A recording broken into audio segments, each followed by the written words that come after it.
My name is Nick McQuintock. So my name's Nay Wooten. So my name is Taylor Kanoki. My name is Emily King and I'm studying architecture and landscape architecture. My name is Josh Bevan and I'm in the graduate program in historic preservation. I'm Chris Stasi. I am an urban planning master's student. Well, my name is Charlotte. I'm actually from the West Coast. My name is Shuang Wu. I'm originally from China. I'm Mariana Williams. I study fine arts here at PennDesign. And I am a third-year Master's of Architecture student. And my department of focus is landscape architecture. I'm a dual architecture and landscape degree. Well, I thought I was going to do community and economic development. I ended up doing urban design. I came into grad school all for myself. I'm leaving grad school and I'm like, does this work matter? Who does this matter for? How can I use this idea to help someone or to bridge a gap? The city was one of the reasons why I actually picked PennDesign. Actually, I know very little about American schools when I was in China, but I do know Penn. And I know very few things about American cities, but I know Philadelphia. I thought preservation was just about houses. It could be about landscapes, it could be about the whole world. You can have a global sense of place and still understand the preservation about that. And also it's not about saving everything, because we add value to the things that we don't really necessarily have a lot of.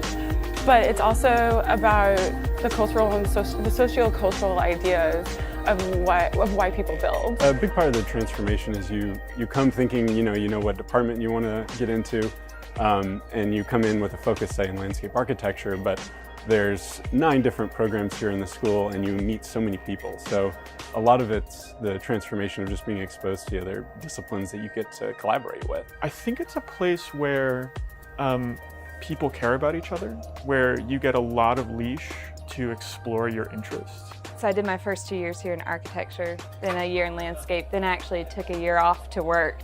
I came in thinking a lot about what public space means to the communities that sort of inhabit it, and then now I'm leaving and I'm thinking, how can designers think about creating spaces for speech and for community building that are really safe spaces?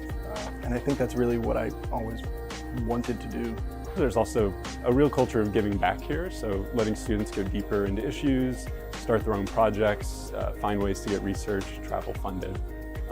So it's really been this kind of supportive culture that's really meant the most to me. The interdisciplinary focus and the kind of collaboration that I've had at PennDesign has ultimately opened so many doors for me. And having Wharton, having Penn Med, having the other schools surrounding PennDesign have influenced not only the way I carry myself, but I also have been highly impacted by the faculty here. The professors here and a lot of the students here really just pushed me to ask, well, why are you really engaged with that?